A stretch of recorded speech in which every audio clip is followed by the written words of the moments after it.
மனப்பாட வசனம் பிள்ளைகளுக்கு போன தடவை சொல்லி கொடுத்தாரு. அது இப்போ சொல்லுவாங்க, நல்லா ஃபுல்லா படிச்சுக்கணும்னு சொல்லுவாங்கன்னு நினைக்கிறேன். சங்கீதம் 119 1ஆம் அதிகாரம் 1ஆம் வசனம். கர்த்தருடைய வேதத்தின்படி நடக்கிற உத்தம மார்க்கத்தால் பாக்கியவான்கள். அவருடைய சாட்சிகளை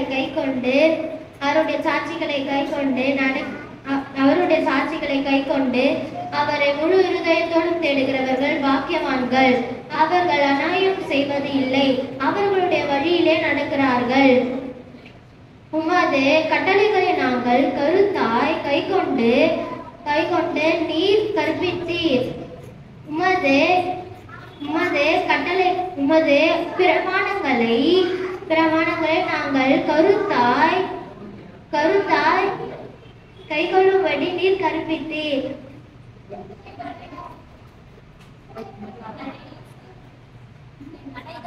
என் நடைகளை ஸ்தோத்திரப்பட்டால் நலமாயிருக்கும்.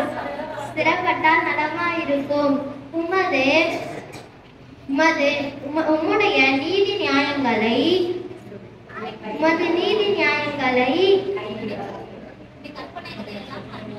உமது கற்பனைகள் எல்லாம் கண்ணோக்கும் போது வெட்கப்பட்டு போவது இல்லை.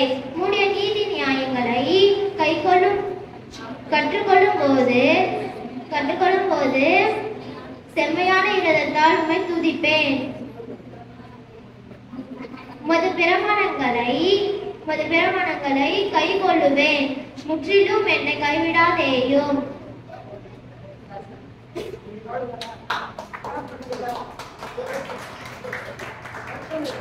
அடுத்தது யார் ரெடியா இருக்கீங்க?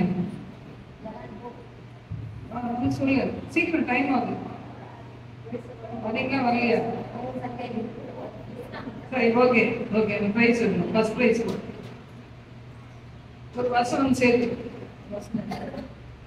இதெல்லாம் கிளாப் பண்ணலாமா?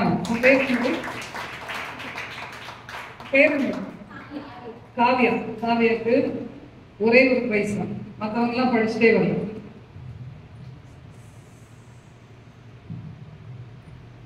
என்ன கிளாப் பண்ணுங்க.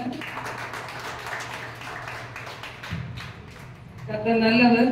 நம்ம ஒரேடியா மெசேஜ் பார்த்துட்டு அதுக்கப்புறமா காணிக்கை போடலாம். நேரத்தில் மெசேஜ் பார்க்கலாம். ஹல்லேலூயா ஹல்லேலூயா. கர்த்தர் நல்லவர்.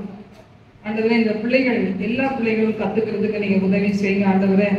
இந்த ஒரு பிள்ளை மட்டும் இல்லை ஆண்டவரே, சண்டே கிளாஸ்ல வருகிற அத்தனை பிள்ளைகளும் கவனமாய் படிக்கிறதுக்கு நீங்க உதவி செய்யுங்க.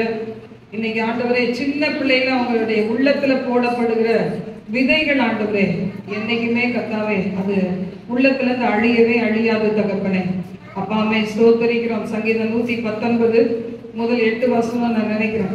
அந்த 8 வசனம் தானே, 8 வசனங்களை பிள்ளைகள் சொல்றதுக்கு ஆண்டவரை படிச்சு வர சொன்னேன். அதுல ஒரு 3 வசனம் என்னமோ 4 ஒப்பிச்ச ஆண்டவரே.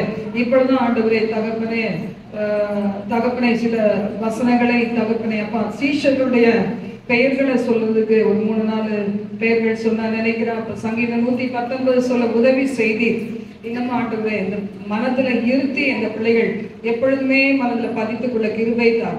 இன்னும் அநேகம் பிள்ளைகள் எங்களை சண்டே கிளாஸ்ல நல்ல ஆண்டவரை ஞானமுள்ள பிள்ளைகளாய் விளங்க கிருபை தருவீராக. எக்ஸாம் எழுதுகிற பிள்ளைகளை ஆசீர்வதிங்க, நல்ல மார்க்ஸ் எடுக்க உதவி செய்யுங்க, எங்களோட தங்கி இருங்க.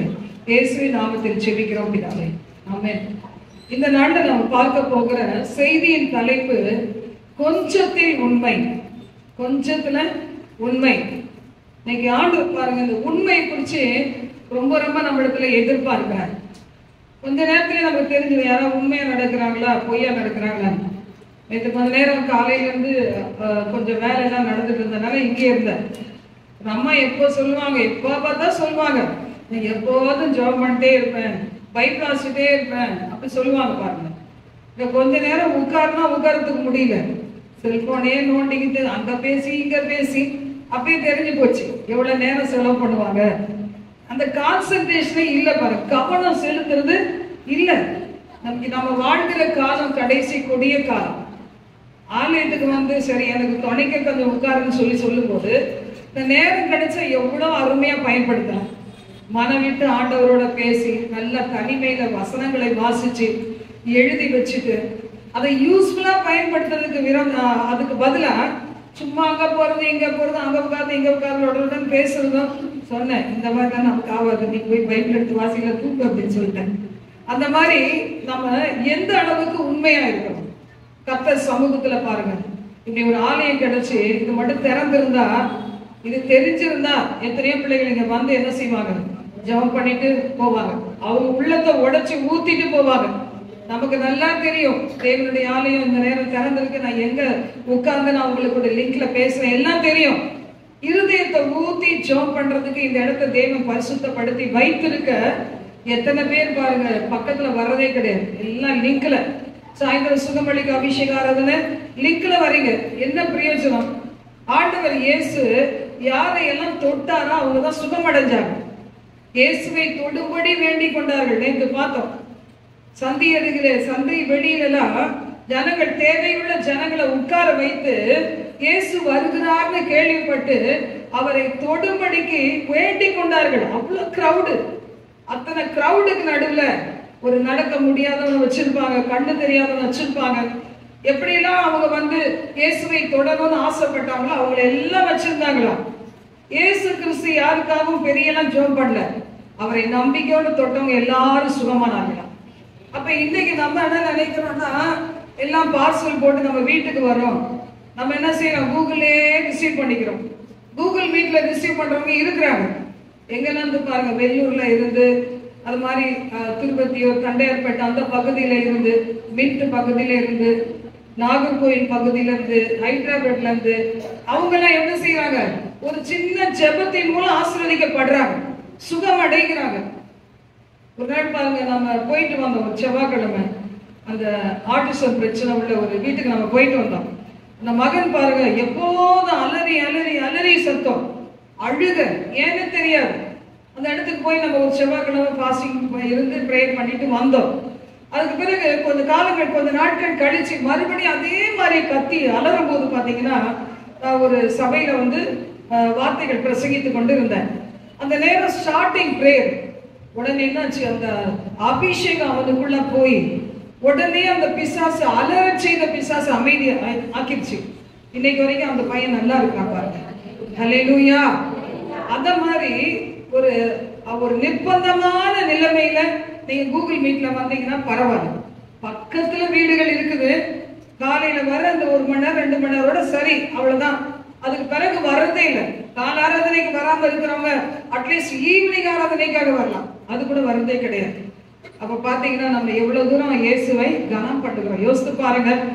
கொஞ்சத்தில உண்மை இருந்தா ஆண்டவர் சொல்றாரு, அநேகத்தின் பேர்ல நான் என்ன செய்வேன், உன்னை அதிகாரியாக வைப்பேன். சின்ன பிள்ளைகளுக்கு வார்த்தைகளை படிக்கிறதுக்கு சொல்லி கொடுக்கணும். நான் கர்த்தருக்குள்ள வந்த புதுசுல பாத்தீங்கன்னா, என்னை நடத்தின ஒரு ஊழியக்காரர், அவர் எங்க இருக்காருன்னு எனக்கு தெரியாது. அந்த புக்கை வாசிச்சு பார்த்து அந்த அட்ரஸுக்கு முன்னாடிலாம் லெட்டர்லாம் எழுத முடியும்ல, அப்ப எழுதி போடும்போது அவர் எனக்கு நிறைய அதிகாரங்களை வாசிச்சு வாசிச்சு மனப்பாடம் பண்ண சொன்னார். அதுக்கெல்லாம் எனக்கு எதுவும் பிரைஸ் எல்லாம் கொடுக்கல.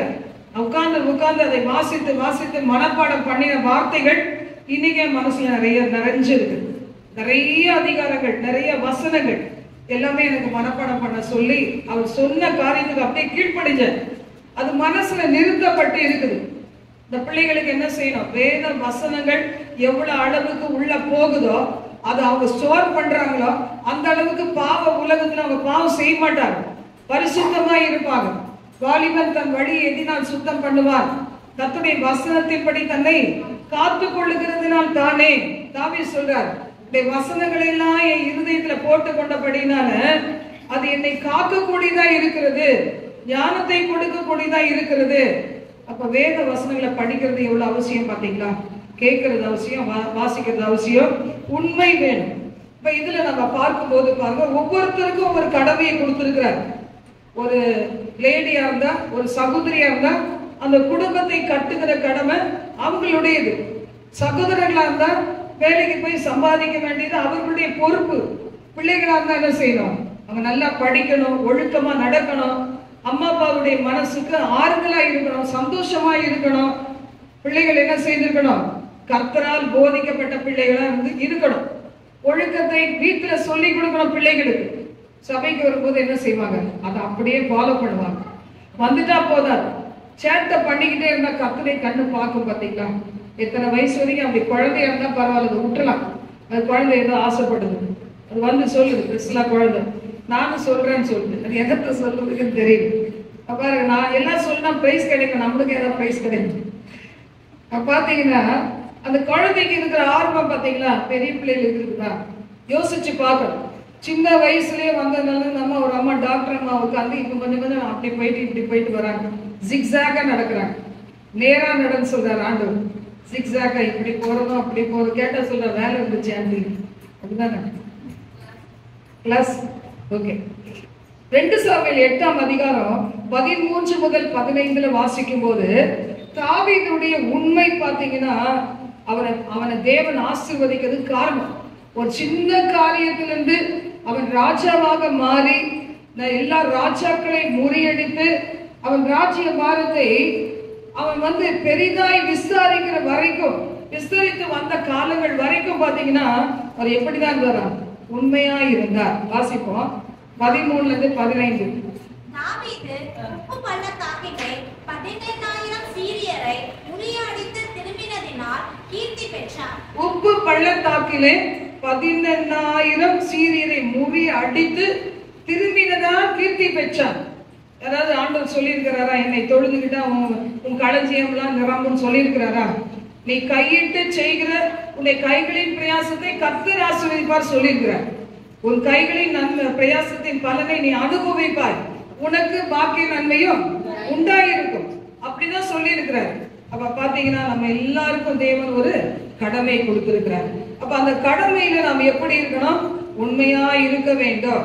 ஒருவேளை உண்மையா இருந்தா சில உபத்திரங்கள் வரும்.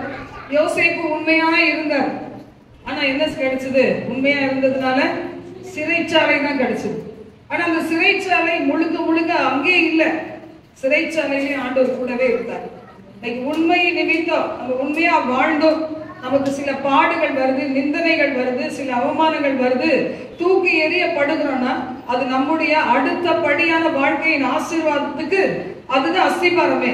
இப்ப கர்த்தருடைய வார்த்தை சொல்லுது பாருங்க, தாவீது உப்பு பள்ளத்தாக்கில் 18,000 சீரியரை முறியடித்து திரும்பும் போது அவனுக்கு என்ன கிடைத்ததாம்? கீர்த்தி கிடைத்தது, புகழ்ச்சி கிடைத்தது. இன்னைக்கு நமக்கு புகழ்ச்சியும் கீர்த்தியும் வேணும்னா நமக்கு தேவன் கொடுத்திருக்கிற குடும்பத்துல, சபையில ஊழியம் செய்கிற பிள்ளைகள், சபையில பிள்ளைகள் வந்து ஸ்கூல்ல, வீட்டுல, ஒவ்வொரு இடத்துலயும் எப்படி இருக்கணும்? உண்மை உள்ளவர்களாக இருக்கணும். அந்த உண்மை உள்ளவர்களா இருந்தாதான் அந்த லக்கை நோக்கி நம்ம என்ன செய்ய முடியும்? போக முடியும். இன்னைக்கு பிள்ளைகளுக்கு எல்லாம் ஸ்கூல் எக்ஸாம்லாம் நடக்குது. அந்த எக்ஸாம்ல நல்ல மார்க்ஸ் எடுக்கணும். என்ன செய்யணும்? ஒரு லக்கு தனக்கு முன்னாடி வைக்கணும். நான் இவ்வளவு மார்க்ஸ் எடுக்கணும். ஏன்னா பாருங்க, நிறைய மார்க் எடுத்தாதான் என்ன கிடைக்கும்? ஸ்கூல்ல காலேஜ்ல இடம் கிடைக்கும். பாருங்க, ஒருத்தவங்க சொன்னாங்க, இத்தனை மார்க் எடுத்தாதான் என்னுடைய பிள்ளைக்கு என்ன செய்ய முடியும்? இந்த சீட்டு கிடைக்கும். அதாவது நம்ம லிங்க்ல வருகிற ஒரு சகோதரி சொன்னாங்க, என் மகளுக்கு இத்தனை மார்க் எடுத்தாதான், இல்லைன்னா ஒரு அப்ளிகேஷன் வாங்குறதுக்கே நிறைய பைசா ஆகும். அப்ப இவ்வளவு தூரம் எங்களுக்கு செலவு பண்றதுக்கு பணம் கிடையாது. ஆனா என் பிள்ளை நல்லா படிச்சு இத்தனை மார்க் வாங்கணும்னு நீங்க ஜெபம் பண்ணிக்கங்க. அவங்களுக்கு ஆசையை பாருங்களேன், தன்னுடைய பிள்ளை மார்க் எடுத்தாதான். என்னுடைய 3 மகன்ல ஒரு மகன் கூட மெரிட்ல தான் அவன் வந்து மார்க் எடுத்தான். மெரிட்ல பாஸ் பண்ணி இன்னைக்கு பாத்தீங்கன்னா காரூணியால படிச்சு கர்த்தர் கிருபையினால ஒரு நல்ல ஆசீர்வாதமான வேலையிலையும் வாழ்க்கையில உயர்ந்த நிலைமையில தேவன் வச்சிருக்கிறார்.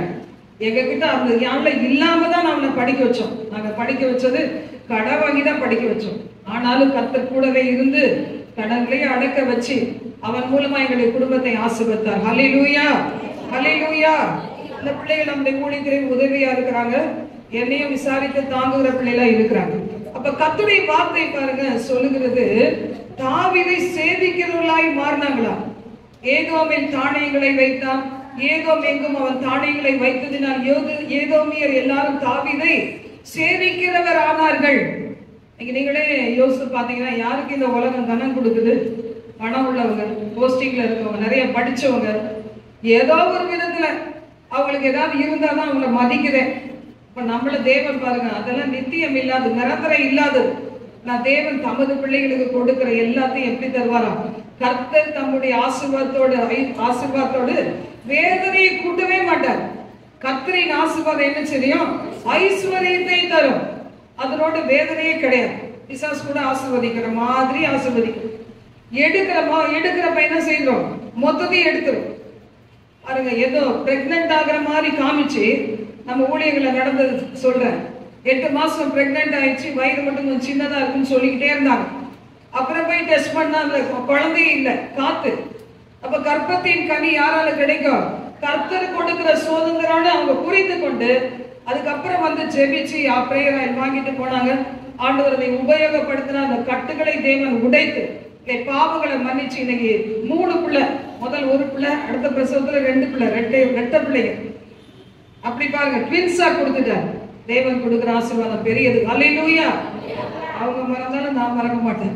ஏன்னா எங்க வீட்டுக்கு யாருமே நான் ரொம்ப சீக்கிரம் ஜெபிக்க கூப்பிட மாட்டேன், கட்டுள்ளவங்களை. அதையும் மீறி வந்தாங்க. அப்ப பாத்தீங்கன்னா கர்த்தர் அந்த நாளை மறக்கவே முடியாது. ஆண்டவர் நன்மை செய்தார். ஹல்லேலூயா, ஹல்லேலூயா. அப்ப பாருங்க, இந்த வேத பகுதியில தொடர்ந்து வாசிங்க.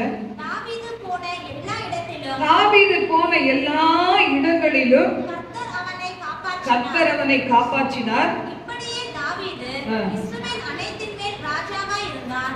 அவன் தன்னுடைய எல்லா ஜனத்திற்கும் நியாயமும் நீதியும் செய்து வந்தார். ராஜானா அவனுக்கு என்ன கடமை? நம்ம கூட அரசியல் தலைவர்களுக்காக ஜெபிக்கிறோம்ல.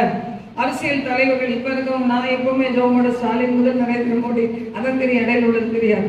எதிர்கட்சி ஆளுங்கட்சி தலைவர்கள், பிரசிடென்ட்ஸ், அப்படிதான ராஜாக்கள், பிரபுக்கள், அதிகாரிகள், சில இடத்துல தாலிபான்கள் இது பண்றாங்க, மிலிட்டரி ரூல் பண்றாங்க.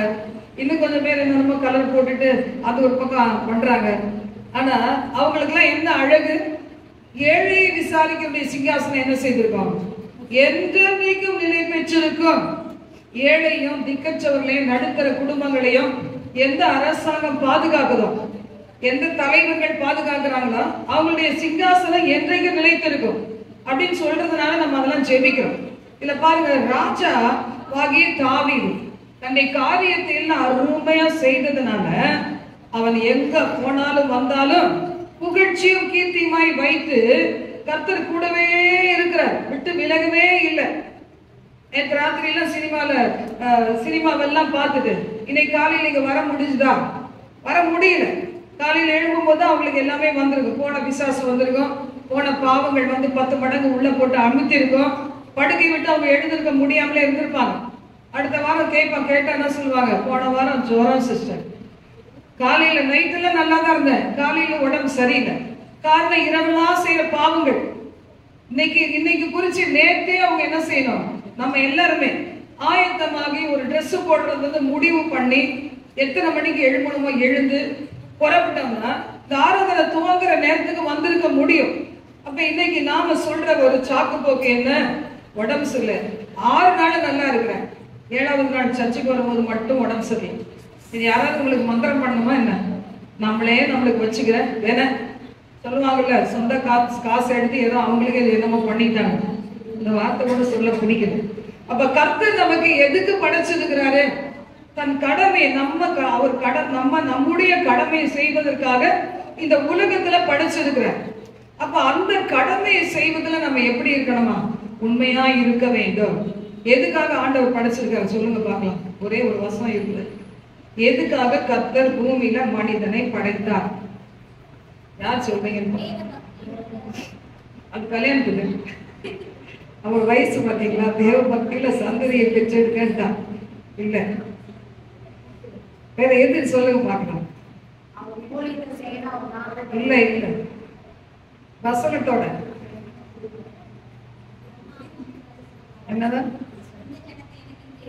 குட். யார் சொன்னாங்க? சரி, அம்மாவுக்கு ஒரு பிரைஸ் கொடுத்துடலாம். கிளாப் பண்ணுங்க. இந்த ஜனத்தை நான் எனக்கென்று ஏற்படுத்தினேன், இவர்கள் என் துதியை சொல்லி வருவார்கள். டீச்சர் அம்மா கண்டுபிடிச்சிட்டாங்க. MA teacher. கர்த்தர் நம்ம இதுல எல்லாத்தையும் நம்ம படிச்சவங்களா வச்சிருக்கிறாரு. ஆனாலும் நம்ம விட்டுதான் எல்லாத்தையும் கவனிக்கணும். கர்த்தர் நல்லவர். ஹல்லேலூயா. கொஞ்சத்திலேயே உண்மையா இருந்தா ஆண்டவர் என்ன செய்வாராம்? அநேகத்தின் பேரில் அதிகாரியாக வைப்பார். பவுல் பாருங்க, தீமோத்தேயுக்கு எழுதும் போது 2 தீமோத்தேயு 2ஆம் அதிகாரம் 13 வசனத்துல சொல்லப்பட்டிருக்கு, என் குமாரனே, நீ கிறிஸ்து இயேசுவில் உள்ள கிருபையில் பலப்படு. இங்க நமக்கு பிள்ளைகள் 2 3 இருக்கலாம், ஆனா கர்த்தருடைய பிள்ளைகள் யாரெல்லாம் திறப்பல நின்று கதறி அழுது அழிந்து போகிற வாலிய பிள்ளைகளுக்காக ஜெபிக்கிறாங்களோ, அழிந்து போகிற இந்த உலகத்தில் உள்ள மனிதர்களுக்காக ஜெபிக்கிறாங்களோ, அப்ப அவங்களுக்கு எல்லாம் என்ன செய்யும்? வாழ்க்கைப்பட்டவளுடைய பிள்ளைகளை விட அநாத பிள்ளைக்கு, அநாத ஸ்திரீக்கு அநேகம் பிள்ளைகள் உண்டு. ஒரே ஒரு பிள்ளை தான் நினைக்க கூடாது. ஆவியிலே பெற்றெடுக்கிற பிள்ளைகள் நமக்கு இருக்க வேண்டும். அப்போஸ்தலனாகிய பவுல் அப்படி இருந்தார். அது சொல்றாரு, உங்களுக்கு அநேக போதகர்கள் இருக்கலாம், மேய்ப்பர்கள் இருக்கலாம், உங்களை பெற்று எடுக்கிற ஒரு தகப்பன் இருக்க முடியாது. பெற்று எடுக்கிறதுனா அவர் சொல்றாரு, உங்களுக்குள்ளே கிறிஸ்து உருவாக மளவும் நான் கர்ப்ப வேதனை படுகிறேன். சபையை குறிச்சு ஊழியக்காரங்க, உண்மையான ஊழியக்காரங்களுக்கு அப்படிதான் இருக்கும். ஐயோ, இந்த சத்தியத்துல மட்டும் வந்துட்டாங்கன்னா, இப்படி மட்டும் கீழ்படிஞ்சுட்டா, இந்த வாலிபுள்ள இன்னைக்கு கிரகிக்கிறவனா இருந்தா எங்கேயோ போயிருவானு. அப்படிதான் பவுல் இருந்தார். அப்ப அதான் சொல்றார், தீமோத்தேயுக்கு என்ன சொல்றாரு? என் மகனே, என் குமாரனே, வாசிங்க. என்னதை வாசிக்கிறேன்? 2 தீமோத்தேயு 2ஆம் அதிகாரம் முதல் 13 வசனம். அதுல 1ஆம் வசனம் வாசிக்கிறேன், 2ஆம் வசனம். கிருபையிலே பலப்படு. நம்ம எல்லாரும் கிருபையிலே பலப்படணும். கிருபை பாத்தீங்கன்னா எத்தனையோ வகை கிருபை இருக்கு. பலவீனத்துல பலம் தருகிற கிருபை, ரட்சிக்கத்தக்கதான கிருபை, உயர்த்துகின்ற கிருபை. நம்ம கூட ஒரு பாட்டு எழுதி இருக்கோம்ல, என்ன, வல்ல கிருபை, நல்ல கிருபை, வழுவாமல் காக்கும் தேவ கிருபை. நான் மறந்து போயாச்சு, பாடினாதானே. பாருங்க, பல வகை கிருபைகள் அந்த பாடல எழுத கர்த்தர் ஒரு நாள் உதவி செய்தார். இல்ல இப்போதான் கொஞ்சம் கொஞ்சம் எங்கேயாவது செய்யலாம்னு யோசித்து இப்போ 2 பாட்டு வெளியே கொடுத்துருக்கேன். முதல் ஒன்று போட்டுட்டோம் யூடியூப்ல, இன்னும் 2 பாட்டு கொடுத்துருக்கு. அது முடியும் சீக்கிரத்துல. இந்த கர்த்தர் பாருங்களேன், நெருக்கத்திலே விசாலம் உண்டாக்குகிறவர். நம்ம நெருக்கம் வர முன்னாடி எப்படி இருந்தோம்? அசால்ட்டா இருந்தோம் அந்த இடத்துல. ஆனா இப்ப நெருக்கங்கள் வரும்போது பாருங்களேன், அதுதான் ஸ்பிரிங்ஸ் ஆஃப் லிவிங் வாட்டர். அப்படி என்ன செய்யணும்? ஊற்றுக்கள். இதே தண்ணி போயிட்டு இருக்கிறது கிடையாது, அது வெடித்து சிதறி பல இடங்களுக்கு போகணும். அதனால்தான் ஆண்டவர் அந்த பேரை கொடுத்தாங்க. அல்லேலூயா, அல்லேலூயா. நம்ம கிட்ட இந்த ஜீவ ஊற்றுள்ள நதிகள் புறப்பட வேண்டும். அபிஷேகம் நமக்குள்ள வரும்போது முதல்ல நமக்கு நிறம்னா போதுன்னு இருக்கும். கொஞ்சம் வந்துச்சு நல்லா இருக்கு, நிறைய வந்துச்சு நல்லா இருக்கு, புல்லாயிடுச்சு நல்லா இருக்கு, ஓவர் ஃப்ளோ ஆகுது நல்லா இருக்குது, பாய்ந்து ஓடும். இந்த நதி என்ன செய்யணும்? தெருவெல்லாம் பாய்ந்து ஓடும். இல்ல, தெருவெல்லாம் அக்னி நதியை என்னை கொண்டு பாய்ந்திட செய்யும். பாடலாமா? தெருவெல்லாம் அக்னி நதியை என்னை கொண்டு பாய்ந்திட செய்யும். தெருவெல்லாம் அக்னி நதியை என்னை கொண்டு பாய்ந்திட செய்யும்.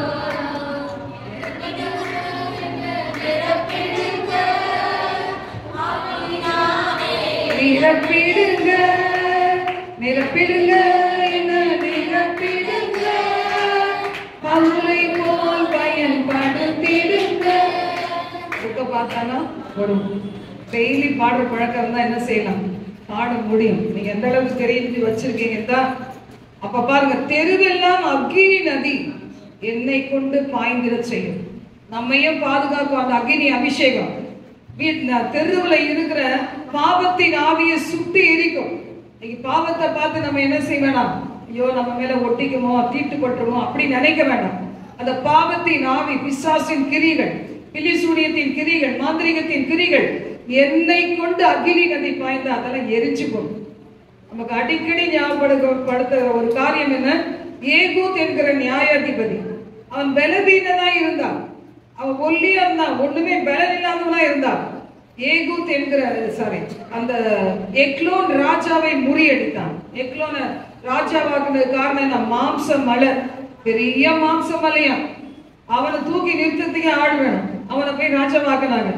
எதுக்குன்னா அந்த சரீரத்தை பார்த்து பாருங்க, அவன் இருந்த இடத்த அடையணும்னா மாந்திரிக வல்லமைகள் நிறைந்த அந்த தோப்பு விக்கிரங்கள் எல்லாம் நிறைஞ்சு இடைவிடாது பூஜிக்கிற இடத்தையெல்லாம் தாண்டிதான் அந்த எக்லோனை அடைய முடியும். ஏகூத்து கிட்ட இருந்தது தேவ பிரசனம், எக்லோனு கிட்ட இருந்தது மாம்ச மலை. அவ்வளவுதான். அவனுக்கு அதை பார்த்தாலே பயந்துருவாங்க. அவனுக்கிட்ட இருந்தது நிறைய பூஜாரிகள், தோப்பு விக்கிரகங்களை இல்ல பூஜை பண்ணுகிறவர்கள். எல்லாத்தையும் தாண்டி ஏகூத்து போனாரு. எக்லோன் ராஜாவை முறியடித்து திரும்பி வந்தான். ஹல்லேலூயா. தேவ பிரசன்னத்தை நம்ம சுமந்துகிட்டே இருக்கணும். எப்போதும் சோத்தரித்து கொண்டே இருங்க. எப்போதும் சோத்திரம் பண்ணி கர்த்தருடைய சிந்தையில இருங்க. அந்த பிரசன்னத்தை சுமந்து கொண்டே நம்ம போக முடியும். யாரு என் பக்கத்துல இருக்கிறாங்களோ இல்லையோ, தேவ பிரசன்னம் எனக்கு போதுங்கிற ஒரு ஆசை வேணும். ஹல்லேலூயா. ராஜாவும் பிரசன்னம் போதுமையா, எப்போதும் எனக்கு வேண்டுமையா. ராஜாவும் பிரசன்னம் போதுமையா, எப்போதும் எனக்கு வேண்டுமையா. பிரசன்ன பிரசன்ன தேவ பிரசன்ன, ஆஹா பிரசன்ன பிரசன்ன தேவ பிரசன்ன. உலகம் எல்லாம் மாயையா, உலகம் எல்லாம் மாயையா, உம்மன் ஒன்றே போதுமையா, உம்மன் ஒன்றே போதுமையா. பிரசன்ன பிரசன்ன தேவ பிரசன்ன, ஆஹா பிரசன்ன பிரசன்ன தேவ பிரசன்ன. ஹல்லேலூயா. நீ பயந்தாக்குள்ளே இருந்து ஒண்ணும் பண்ண போறது கிடையாது. பயந்தாக்குள்ளே இருக்கிற வரைக்கும் பிசாசு எதிர்த்து தான் நிற்கும். பாருங்க, கிதியோனோட 300 பேர் சேர்க்கும் போது, ஆட்களை ஆண்டவர் கொடுக்கும் போது, பயம் உள்ளவன் எவனோ ஓடி போயிடு அப்படின்னு எத்தனையோ பேர் போயிட்டாங்க. பாருங்க, பயம் உள்ளவன் போர் செய்யறதுக்கு லாயக்கே கிடையாது. தேவனுடைய ஊழியத்துல நிலைத்திருக்கிறதுக்கு லாயக்கே கிடையாது. எத்தனை வகையான போராட்டங்கள் வந்தால் ஆண்டவரே, அதனால பாத்தீங்கன்னா எத்தனை வகை போராட்டங்கள் வந்தாலும் அது நடுவில் எப்படிதான் இருக்கணும். தேவனுடைய பிள்ளைகள் சவாலா ஏற்றுக்கணும். இது கொஞ்சம் பேர் உட்கார்ந்து எவ்வளவு நான் ஜெபிச்சோம். நம்ம புதிய ஆத்துமாக்கள் வரணும்னு ஜெபிச்சோம், பல காரியங்கள் ஜெபிச்சோம். இருந்தாலும் ஆண்டவர் கேட்கிற தேவன் இல்ல, இந்த அளவுக்கு நமக்கு உதவி செய்தார். ஹல்லேலூயா. ஒரு சிலர் வரல, அதை பத்தி நமக்கு இல்ல. புதிய ஆத்துமாக்களும் போன வாரம் வந்தவங்க இந்த வாரம் வரல நினைக்கிறேன், கூட்டிட்டு வரலையா? இருந்தாலும் பரவாயில்ல. கர்த்தர் நம்ம நினைப்பதற்கும் வேண்டிகளுக்கும் மிகவும் அதிகமாய் கிரியை செய்கிறவர். இந்த இடத்துல நம்ம வாசிக்கும் போது பாருங்க, ஆண்டவர் சொல்றாரு, கிருபையில இன்னும் பலப்படு, கிருபையில பலப்படு. ரட்சிக்கப்படணும், நாள்தோறும் ரட்சிக்கப்பட்டு கொண்டே இருக்கணும், பரிசுத்தமாய் கொண்டே இருக்கணும், ஊழியத்துல பயன்படுத்தப்பட்டு கொண்டே இருக்கணும், அதுல உண்மையாய் இருக்கணும். அதுல வசனம் சொல்லுது பாருங்க, தண்டில் சேவகம் பண்ணுகிற எவனோ சேவகம் எழுதி கொண்டவனுக்கு ஏற்றவனாய் இருக்கும்படி பிழைப்புக்கு அடுத்த காரியத்திலே சிக்கிக் கொள்ள மாட்டான். இங்க நம்ம எல்லாரும் தேவனால பிடிக்கப்பட்டவர்கள், கனமான ஊழியத்துல பிரயோஜனம் உள்ளவர்களாக மாற்றப்பட தேவனால் தெரிந்து கொள்ளப்பட்டவர்கள். ஆண்டவருடைய வார்த்தை சொல்லுது, உண்மை உள்ளவர்கள் கரத்துல ஆண்டவர் பொறுப்பை கொடுப்பார். உண்மை உள்ளவன் பரிபூர்ண நன்மைகளை பெறுவான். உண்மை இல்லாத பிள்ளைகளை ஒண்ணுமே செய்ய முடியாது. பாருங்க, உங்க பிள்ளைகளுக்கு நீங்க தான் காவல், அந்த பிள்ளைகளுக்கு சொல்லி கொடுங்க. அப்ப கர்த்தருடைய வார்த்தை சொல்லுது பாருங்க, மல்யுத்தம் பண்ணாலும் சரி, ஒரு போட்டியில கலந்து கொண்டாலும் சரி, இஷ்டத்துக்கு வாழ்ந்துட்டு அந்த ஜெயம் பெறவே முடியாது. ஒரு பிரயாசப்படாதவன் பங்கு பெறவே முடியாது. எப்பவுமே நம்ம கிட்ட இருக்கணும், ஆண்டவரே உங்களுடைய உண்மையில நான் நிலைத்திருக்கணும். அவர் என்னைக்காவது மாறி போனாரா? யோசிச்சு பாருங்க. கர்த்தர் ஏதாவது உங்களுக்கு செய்வேன்னு சொல்லிட்டு அவர் மாறி போகல, வருத்தத்தோட நிக்கிறார். நாம உண்மை இல்லாதவங்களா இருக்கும்போது கர்த்தர் என்ன செய்யறாரு? அவர் வருத்தத்தோட இருக்கிறார். ஒரு விசுவாசி இருக்கிற நம்முடைய எதிர்பார்ப்புகள் அவருக்கு தெரியும். அந்த எதிர்பார்ப்புகளை நிறைவேற்றுவதற்கு ஆண்டவர் என்ன செய்யறாரு? எப்பவுமே ஆயத்தமா தான் இருக்கிறார். அப்ப பாருங்க, சில நேரத்துல எப்படி அந்த தாவீது கிட்ட தான் பண்ணின உடன்படிக்கை காப்பாற்றும்படி சாலமோனுக்கு கொஞ்சோண்டு இருக்க வச்சாங்கல்ல. ராஜ்ய பாரத்தை முழுக்கமா எடுக்காம கொஞ்சத்தை கொடுத்தார். இன்னைக்கு ஆண்டவர் அவ்வளவு உண்மையுள்ள தேவன். தாவீதுக்கு நான் பொய் சொல்ல மாட்டேன்னு சொல்றாரு. வானமும் பூமி ஒழிந்து போனா கூட என்னுடைய வார்த்தைகள் ஒழிந்து போகாதுன்னு சொல்றார். ஒரு வார்த்தையின் எழுத்தினுடைய ஒரு உறுப்பு கூட அழிந்து போகாது. மத்தேயு 24:35 நம்ம வாசிக்கிறோம். இந்த தேவன் சொல்றாரு 1 தெசலோனிக்கர் 5:24 உங்களை அழைக்கிறவர் உண்மை உள்ளவர், அவர் அப்படியே செய்வார். நம்மளெல்லாம் இந்த பாவ உலகத்துல நம்மளை மீட்டெடுத்து சபைக்கு கொண்டு வந்து நாள்தோறும் பரிசுத்தமாக்கி பணமாட்டி சபையாக தகுதிப்படுத்தி மரணத்தை சந்திக்கிறதுக்கு முன்னாடி ஒவ்வொருவரும் கர்த்தருக்குள்ள பரிபூர்ணமாகிறதுக்கு நம்ம மேல அவர் சித்தம் உள்ளவராய் இருக்கிறார். ஒருவேளை மரணம் வரலாம், இல்லைன்னா அவருடைய வருகை வரலாம். இல்ல எனது மரணமாகும் வருகை நாளோ இது வந்து முன்பு என்னை அழைத்திடுவோ, கடைசி முடிவு நாளில் மறவாதீர் என்னை நாதா, கனிந்து வேண்டுகின்றேன் ஐயா, நான் கனிந்து வேண்டுகின்றேன் ஐயா, நிலையில்லா உலகத்தில் அலைந்தேன் ஐயா, நினைந்தென்னை அழைத்தீரே எனதே செய்யா. மரணம் வரும்னு மறந்துடக்கூடாது.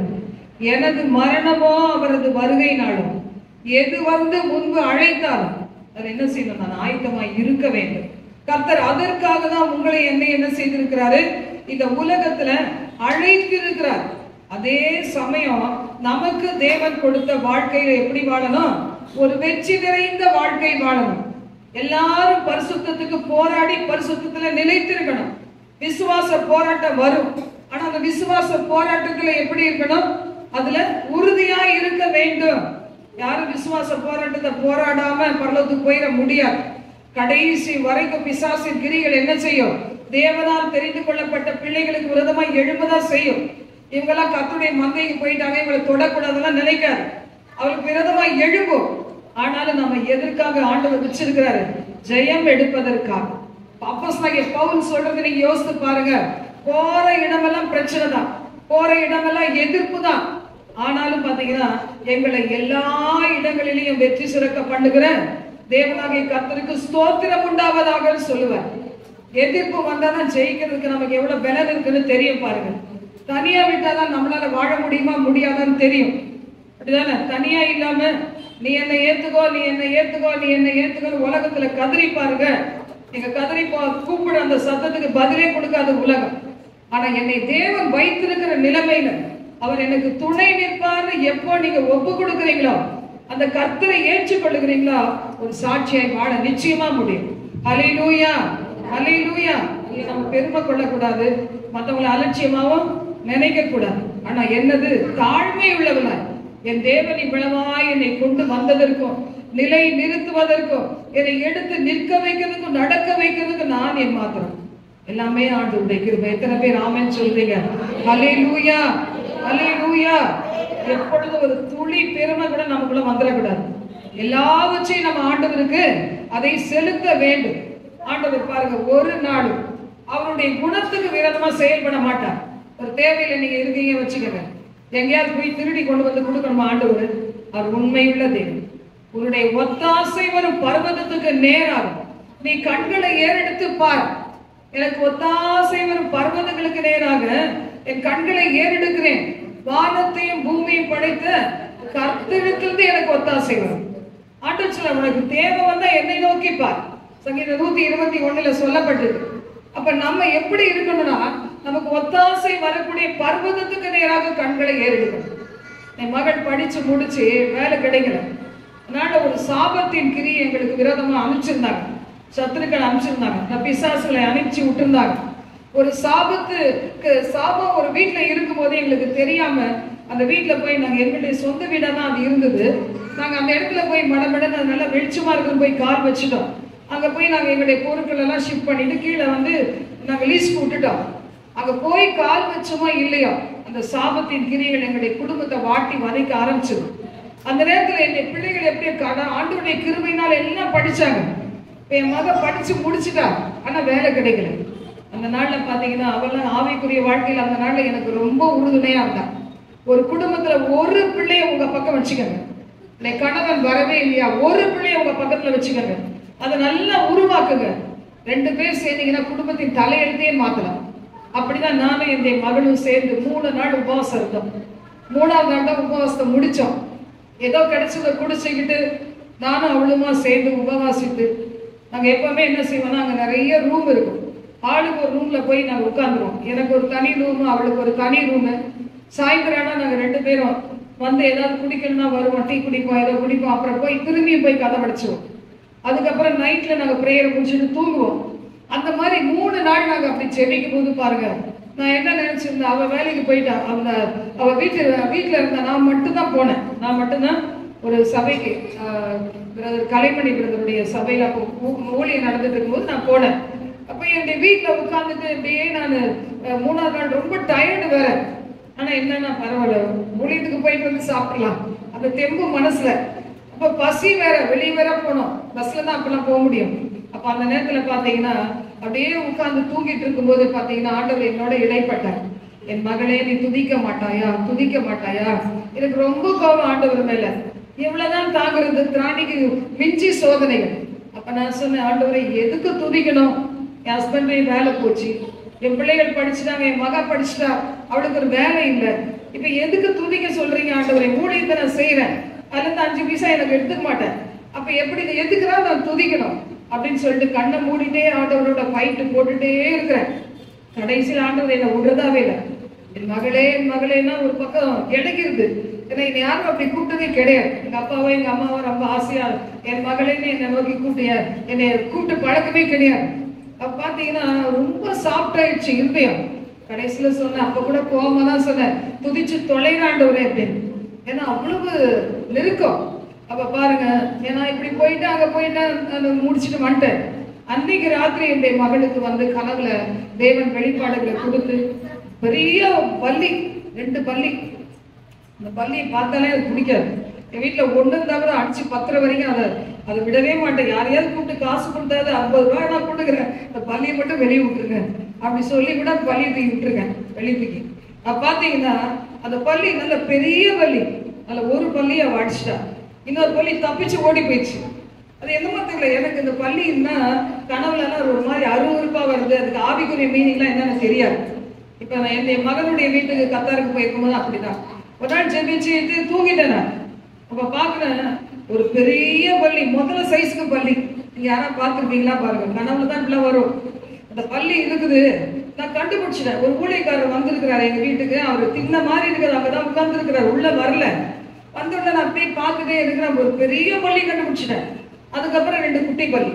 குட்டி பள்ளினா அதுவே வந்து வவ்வால் சைஸ்ல அந்த என்னது இந்த முதல்ல சைஸ்ல இருக்கு. அப்ப அது எவ்வளவு பெருசா இருந்திருக்கும் பாருங்க. அந்த பள்ளி அடிச்சுட்டேன் நான். அடிச்சுட்டு அவன்கிட்ட சொல்றேன், ஏன்னா வெளியே தூக்கி போடுறான் அப்படின்னு சொல்றேன் என் பையனை.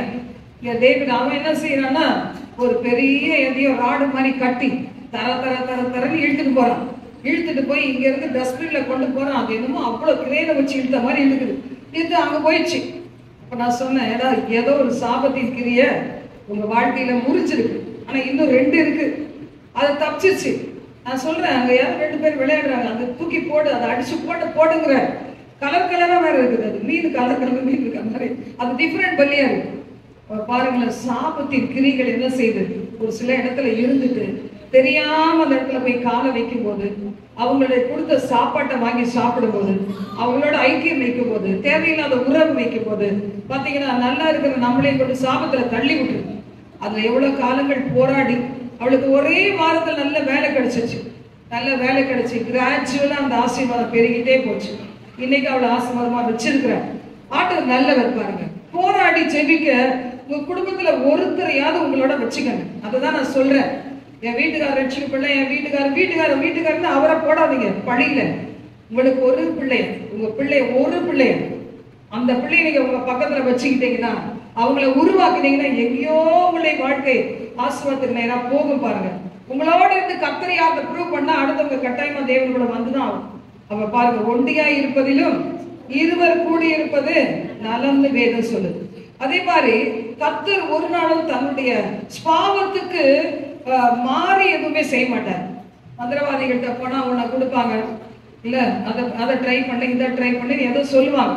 அப்படி ஆண்டவர் மட்டும் வார்த்தையா எல்லாவற்றையும் செய்து முடித்திருக்கிறது. அவர் வார்த்தையான தேவன். அவரை நம்பினாலே போதும். கர்த்தருடைய வார்த்தையில சொல்லி இருக்குது பாருங்க. நீ என்ன செய், அவரோடு கூட பாடுபட்டார். வாசிங்க 12ஆம் வசனம் 11ஆம் வசனம். இந்த வார்த்தை உண்மையுள்ளது என்னவெனில் நாம் அவரோட கூட மரித்தோமானால் அவரோட கூட பிழைத்தும் இருப்போம். அவரோடு கூட மரித்தோமானால், அதுக்கு முன்னாடி கூட இருக்குது நம்ம கட்டப்பட்ட நிலைமை. சில வீடுகள்ல சில குழப்பங்கள் இருக்கலாம். அந்த கட்டப்பட்ட நிலைமையை நினைச்சு அப்படியே இருந்துடக்கூடாது. அந்த கட்டப்பட்ட நிலைமையில எப்போது ஒரு விடுதலை எதிர்நோக்கி இருக்கணும். நம்ம தேவனுக்கு உண்மையா இருந்தா அவரும் நமக்கு உண்மை உள்ளவராய் இருப்பார். அது ரெண்டாவது, கொஞ்சம் சீக்கிரத்தில் அந்த காரியங்களை தேவன் என்ன செய்வார், நமக்கு தருவார். அவர் உண்மையுள்ளவர். என்னைக்காவது இந்த மரம் கனி கொடுக்குமா பார்த்துட்டே இருக்கிறார். கனி கொடுத்தா ஆசீர்வதிக்கிறேன், கனி கொடுத்தா திருப்பி வரட்டும், கெட்ட குமாரன் திரும்பி வரட்டும். அப்பா பார்த்துக்கிட்டே இருக்கிறது போல தன் கிட்ட வச்சிருக்கிறாரு. உள்ளத்துல கொடுக்க முடியாத, அதாவது அளக்க முடியாத அளவு அன்பை வச்சுக்கிட்டு, எல்லாவித நன்மைகளை வச்சுக்கிட்டு, ஆசீர்வாதங்களை வச்சுட்டு, என் பிள்ளை என்ன நோக்கி பார்க்காதா ஆண்டவர் ஏக்கத்தோட இருக்கிறார் பாருங்க. சில தாய் தகப்பன் அப்படிதான் மனதான ஆசீர்வாதங்களை சுமந்து கொண்டு இருப்பாங்க தன் பிள்ளைகளுக்காக. அந்த பிள்ளைகள் கீழ்ப்படியாம போகும்போது என்ன செய்வாங்க, உற்ற மாட்டாங்க, வருத்தத்தோடு இருப்பாங்க. என் மனம் நிறைந்த அந்த ஆசீர்வாதம், என் கரங்களிலே பெற்றிருக்கிற ஆசீர்வாதம், என் தலையின் மீது இருக்கிற அபிஷேகம், என் வாயில் இருக்கிற வார்த்தைகள், நான் பெற்றிருக்கிற இந்த அபிஷேகம் என் பிள்ளைகளுக்கு அள்ளி கொடுக்க ஆவலோடு இருக்கிறேன். ஆனா அந்த பிள்ளைகளுக்கும் மனமில்லாமல் இருக்குதே. எப்படி ஒரு வேதனையோட ஒரு தாய் தகப்பன் இருப்பாங்க பாருங்க. இதை விட அதிகமாக நித்திய பிதா என்கிட்ட அவன் உண்மையா இருந்தா இவனை ஆசீர்வதிக்க வச்சிருக்கிறதெல்லாம் கையில தான் வச்சிருக்கிறேன். ஒரு பிரதிபலனை வைத்துக் கொண்டு இருக்கிறார். ஆனா பிரதிபலனை பெற்றுக்கொள்றதுக்கு நம்ம தான் வரணும். நமக்கு இருதயம் வேணும். பாத்தீங்களா, ரெபேக்காட போய் வீட்டுல போய் இந்த அபிரகாமினுடைய வேலைக்காரர் எலியேசர் போனார். போயிட்டு என்ன செய்தாரு, அந்த ரெபேக்காளை தங்க வீட்டுக்கு கூட்டி, தன் எஜமான் வீட்டுக்கு கூட்டிட்டு வர்றதுக்கு கை நிறைய பொன் ஆபரணங்களை கொண்டுட்டு போறார், கொடுக்கிறார். அதுக்கப்புறம் பாருங்க, அவளை கூட்டிட்டு வர்றாரு. வரும்போது இங்க என்ன இருக்குது, ஈசாக்குக்கு தெரியாது ஒரு ரெபேக்காள் இருப்பா, இவளை கூட்டிட்டு வருவாங்க, இவதானா அப்படின்னு தெரியாது. அப்ப பாருங்க, அந்த இடத்துல ரெபேக்காளை தேவன் என்ன செய்ய ஈசாக்குக்கு பரிசாக கொடுத்தார். ஈசாக்கு பரிசாய் பெறதுக்கு முன்னாடி ரெபேக்காளுக்கு தங்க நகைகள் எல்லாம் அள்ளி கொடுத்துட்டார். அப்ப பாருங்க, இன்னைக்கு ஆண்டவர் பிரதிபலன்களை வச்சுட்டு இன்னைக்கு வந்திருக்க உங்களை ஒவ்வொருத்தரையும் பார்த்து அவர் வருத்தத்தோடு இருக்கிறார். என் பிள்ளை இன்னைக்காவது திருந்தாதா, இன்னைக்காவது எனக்கு உண்மையா இருக்காதா, செய்த தவறுல இருந்து இன்னைக்காவது மனம் திரும்பாதா, ஒளிச்சு பாவம் செய்யற, ஒளிச்சு ரெண்டு வாழ்க்கை வாழ்கிற வாழ்க்கையில இருந்து வெளியே வராதா. ஆண்டவர் ஆவலோடு இருக்கிறார். உண்மையுள்ள ஒரு மனிதனை தேடுகிறார்.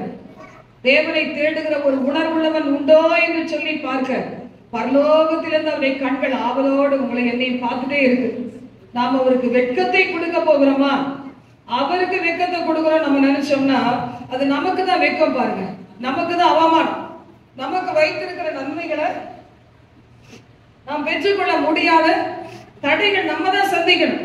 அவர் வருத்தத்தோடு இருக்கிறார், ஏக்கத்தோடு இருக்கிறார் பாருங்க. அத மாதிரி நம்ம நினைக்கும் போது என் பிள்ளைக்கு இதெல்லாம் செய்யணும்னு நினைச்சு வச்சிருந்தேனே, என் பிள்ளை என்னை மதிக்காம போயிடுச்சேன்னு எப்படி ஒரு தாய் தகப்பன் அழுகுறாங்களோ அதை விட மேலாம் இன்னைக்கு ஆண்டவர் உங்களை என்னை பார்த்து என்ன செய்யறாரு, இன்னைக்கு அதை பரிசுத்தப்படுத்திக்கிட்டா, இன்னைக்கு கீழ்ப்படிஞ்சா, இன்னைக்கு சபையில வருகிற உபவாச ஜபத்துக்கு வந்து கலந்து கொண்டா, இன்னைக்கு கொடுக்கிற ஆலோசனைகளுக்கு கீழ்ப்படிஞ்சா, ஞாயிற்றுக்கிழமை இங்க வந்து கரெக்டா வந்து அட்டன் பண்ணா, வரும்போதே தாகத்தோடு வந்து உட்கார்ந்தா.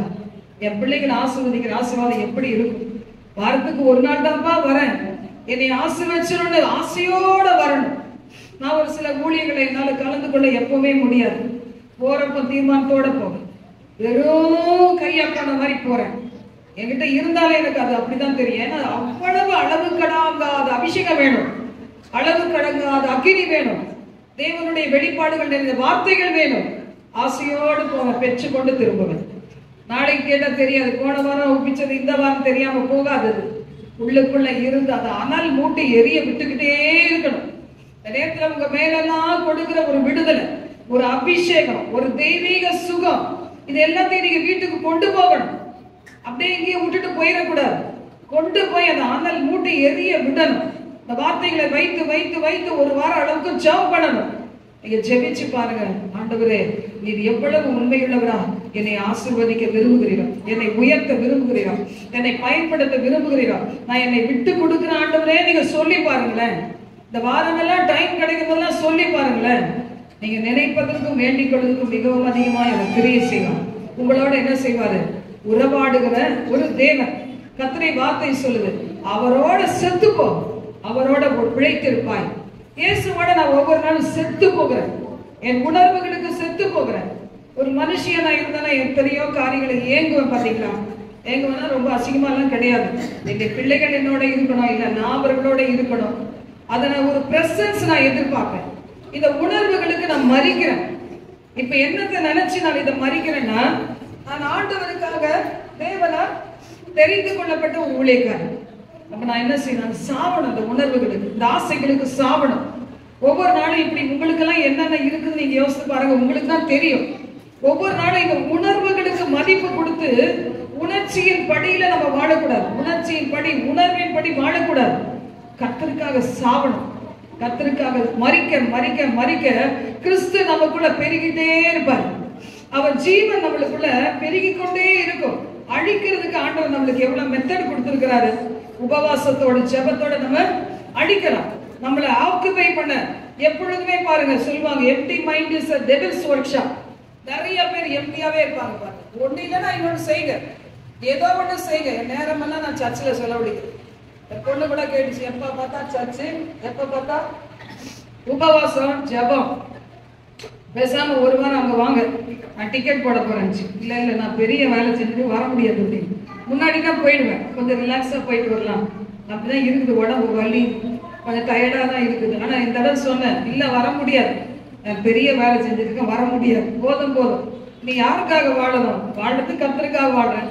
எப்படியா வாழ்ந்துட்டு போறேன், சாப்பிடணும் சாப்பிடலையே, தூங்குறோம் தூங்கலையா, அவருக்காக வாழ்ந்து அவருக்காக சாவ போறேன். இனிமே என்ன இருக்குது? ஒண்ணு உலகத்துல ஒண்ணுமே கிடையாது.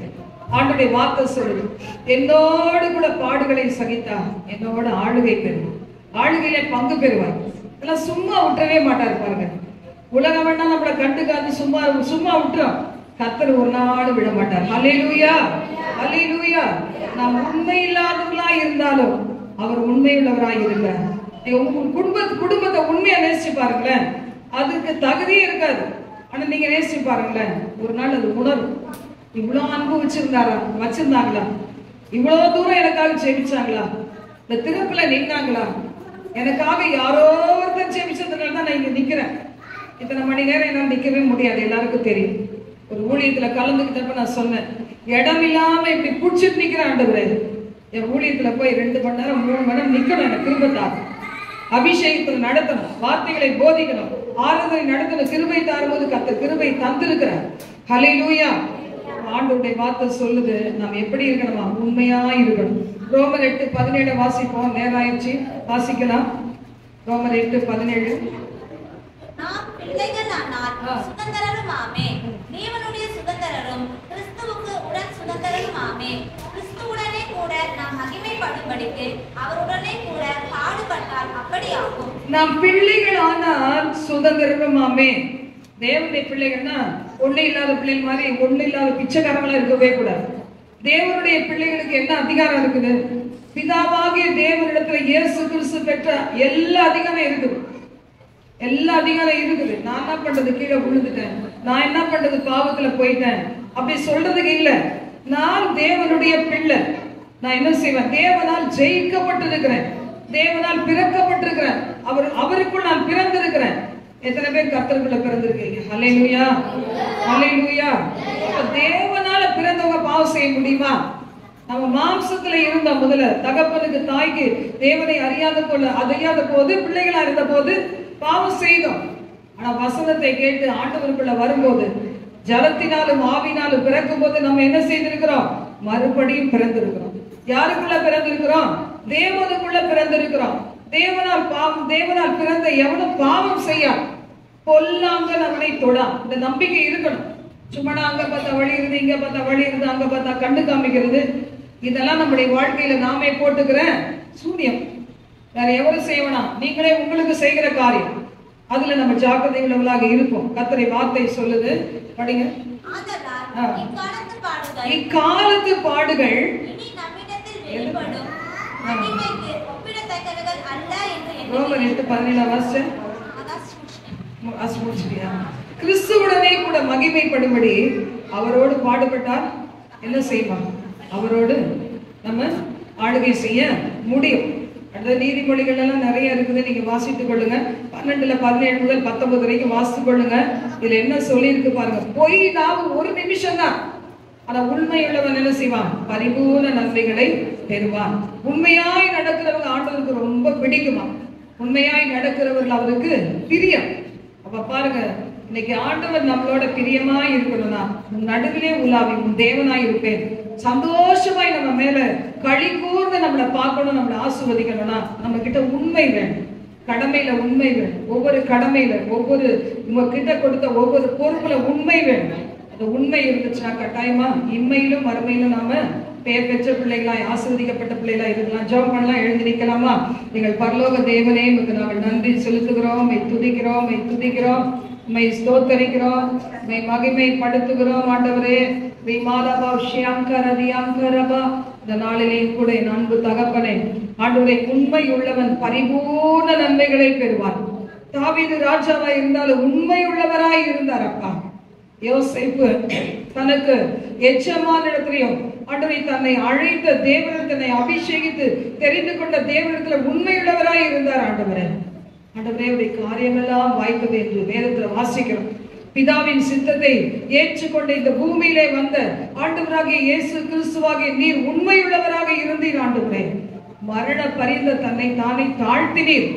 எல்லா நாமத்துக்கும் மேலான நாமத்தை நீர் பெற்று ஆண்டவரை இன்றைக்கும் நாமத்துக்கு முன்னாடி முழங்கால முடக்க வைக்கிறீங்கப்பா. ஆண்டவரே, நாமத்தினாலே பிசாசுகள் அலறுது தகப்பனே. உன் நாமத்தினாலே தகப்பனே வியாதியர்கள் சுகமடைகிறாங்கப்பா. ஆண்டவரே, நாமத்தினாலே இதுவரைக்கும் எங்களை காத்துக் கொண்டீங்க, இனிமேலும் காத்துக் கொள்ளுங்க. சீக்கிரமாய் வரப்போகிறீங்களே, உங்களை நாங்க இழந்துடவே கூடாதப்பா. இந்த உலகத்தினுடைய ஆண்டவரே காரியங்கள் அப்பா தீங்கு நிறைந்த அந்த கிறிஸ்துவின் நாட்களிலே நாங்கள் ஆண்டவரே அப்பா கைவிடப்படாதபடி ஒருவராகிலும் ஆண்டவரே தீபாக்கரதியங்கரா பல்லோக ராஜ்யத்தை இழந்து விடாதபடி கிருபை தருவீரா. இந்த வாழ்க்கை குறித்த ஒரு பயத்தை நடுக்கத்தை கொடுப்பீரா. அநித்தியமான பாவ உலகத்துல எப்படி வேணா வாழன்னு சொல்லி வாழாதபடி தேவ பயத்தோடு வாழ, கிறிஸ்துவோடு பாடுபட்டால் கிறிஸ்துவோடு மகிமை பெற முடியும் என்பதை உணர்ந்து பாடுபட, என்னதான் பிரச்சனைகள் போராட்டங்கள் வந்தாலும் வழி விலகாதபடி வாழ, சத்துருக்களுக்கு முன்பாக ஒரு நாள் வெட்கப்பட்டு போகாதபடி ஆண்டவரே பிள்ளைகள் வளர்ந்து வாழ்ந்து சுகித்திருக்க இயேசு கிறிஸ்துவின் நாமத்தினால் இந்த செய்தியை கேட்கிற ஒவ்வொரு பிள்ளைகளையும் வாழ்த்தி ஆசீர்வதித்து ஜெபிக்கிறப்பா. பாவங்களை மன்னியும், குற்றங்களை மன்னியும், அக்கிரமங்களை மன்னியும். எங்கள் பிள்ளைகள் ஆண்டவரை வாழ்ந்து சுகித்திருக்கணும். கீழ்ப்படியில் உள்ள பிள்ளைகளாய் சிறு பிள்ளைகள் மாறணும். பிள்ளை தாய் தகப்பனுக்கு ஞானம் புத்தி கிருபைகளை கொடுக்கணும். ஒவ்வொரு சகோதரர்களுக்கு அடைக்கப்பட்டிருக்க வாசல்கள் திறக்கப்படணும். வேலையில பிசினஸ்ல அடைக்கப்பட்டிருக்கிற வாசல்கள் திறக்கப்படணும். தீர மந்தரகை சக்தி தோரவி கரந்தரவி அக்கினிமேனா ஷபலமா நிகோரிதினி கரந்தரவி ஆப்தரி கதந்தரபா. வாலிய பிள்ளைகளை மந்த புத்தியை கொடுக்கிற ஆவி இயேசுவின் நாமத்தால் வெளியிருந்து கட்டளையிட்டு ஜெபிக்கிறேன். ஆண்டவரே, பிசினஸ்ல தொழில் பிசினஸ்ல முடக்கி போட துடிக்கிற ஆவிகள் இயேசுவின் நாமத்தால் கடிதப்படுத்தி ஜெபிக்கிறேன். பிள்ளைகளை விட்டு, பிள்ளைகளை எல்லையை விட்டு, பிள்ளைகளை குடும்பங்களை விட்டு இயேசுவின் நாமத்தால் விலகி போ என்று கட்டளையிட்டு ஜெபிக்கிறேன்.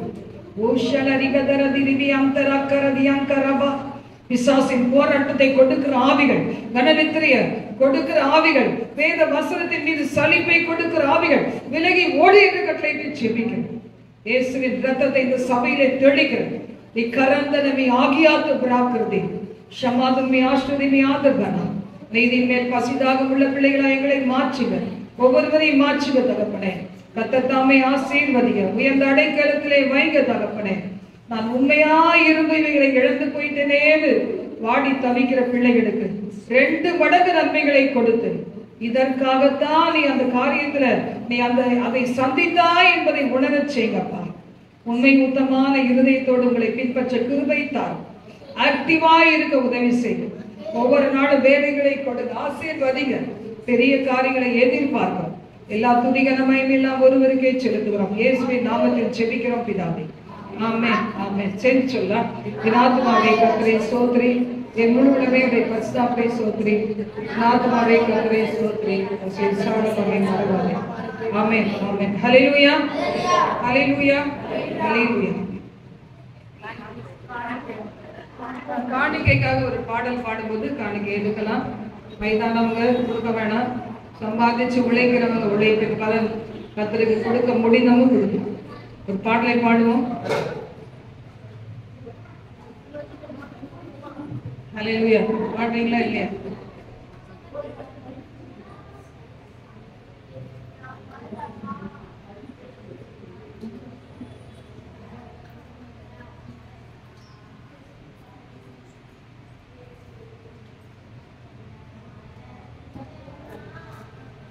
அமைதியா இருங்க, அமைதியா இருங்க. பின்னாடி உட்காருங்க, உட்காருங்க. பேர் சொல்லுமா? உட்காருங்க.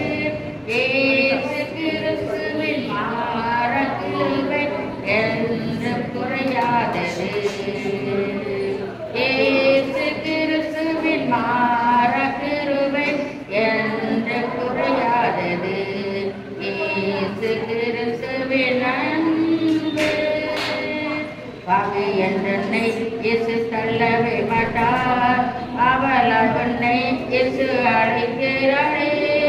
பாவி என்றனை இயேசு தள்ளவே மாட்டார், அவள் அவனை இயேசு அழைக்கிறாரே. தயங்கிடாதே, ஆவி ஓடி வா, தந்தை இயேசுவின் சொந்தம் கொள்ளவா, தந்தை இயேசுவின் சொந்தம் கொள்ளவா. இயேசு கிறிஸ்துவின் அன்பு என்றும் மாறாதது, இயேசு கிறிஸ்துவின் மாற கிருபை என்றும் குறையாதது, இயேசு கிறிஸ்துவின் அன்பு. பரலோக தேவனே, உடைய பிள்ளைகள் காணிக்கைகளை ஆசீர்வதித்து அமுக்கி கூலிக்கு சரிந்து விழும்படியான பங்கை கொடுத்தீர்கள். உடைய பிள்ளைகளை ஆசீர்வதி, உடைய தேவைகளை சந்தியும் கடன்படாத ஜீவியத்தை தான் துதிகன மகிமையெல்லாம் ஒரு பேச்சு இயேசுவின் மூலம்.